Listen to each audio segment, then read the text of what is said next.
మహబూబాబాద్ జిల్లా గూడూరు మండలంలో ఘనంగా తీజ్ వేడుకలు నిర్వహించారు. 9 రోజులు గోధుమలను బుట్టలో నానబెట్టి ఇక బుట్ట వద్ద ప్రతిరోజు సాయంత్రం సాంప్రదాయబద్ధంగా పూజలు నిర్వహించి సంతోషంగా నృత్యాలు చేశారు. 9వ రోజు పూర్తయ్యే నాటికి మొలకల్లో కొన్నిటిని గిరిజన పెద్దలు తలపాకల్లో వేసి మిగిలిన వాటిని సమీపంలోని చెరువుల్లో వదిలారు. ఇక అనంతరం బుట్టల నుంచి తెచ్చిన యువతుల కాళ్లను వాళ్ళు సోదరులు కడిగి ఆశీర్వచనాలు తీసుకున్నారు. సాంప్రదాయబద్ధంగా పూజలు నిర్వహించి సంతోషంగా నృత్యాలు చేశారు.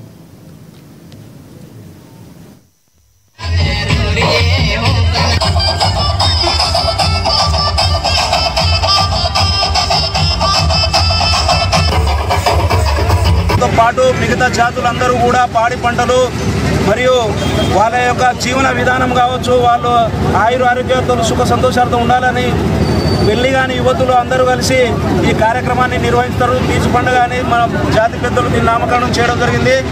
ఈ అమ్మాయిలు పెళ్లి కాని అమ్మాయిలు చాలా 9 రోజులు నిష్ఠతోటి ఈ కార్యక్రమాన్ని విజయవంతంగా ఈ మండల కేంద్రంలో చేయటకు గత 11 సంవత్సరాలుగా మాకు ఇక్కడ ఉన్నటువంటి మా గిరిజన అమ్మాయిలతో పాటు ఇక్కడ ఉన్నటువంటి సాధువులు మరి వాల్యానంద కన్యకురుస్వామి ఆధ్వర్యంలో సాధువులందరూ కూడా ఈ కార్యక్రమంలో ఉంటూ మరి జాతికి ఒక పండుగల్లో ఉన్నటువంటి ముఖ్యమైన పండుగలను తీజ్ పండుగకు సహాయ సహకారాలు అందిస్తూ ఈ తీజ్ పండుగ యొక్క ఉద్దేశం ఏంటంటే మా జాతి చాలా గౌరవంగా సుఖసంతోషాలతో పాడి పంటలు సకాలంలో మంచిగా పండాలని, వానలు మంచి కురవాలని, పెళ్లి కాని యువతులకు ముఖ్యంగా పెళ్లి కాని అమ్మాయిలందరికీ కూడా మంచి భర్తలు ఉండాలని, వాళ్ళ కుటుంబాలు రాబోయే వాళ్ళ కుటుంబాలు మంచిగా ఉండాలని దీని యొక్క ముఖ్య ఉద్దేశం.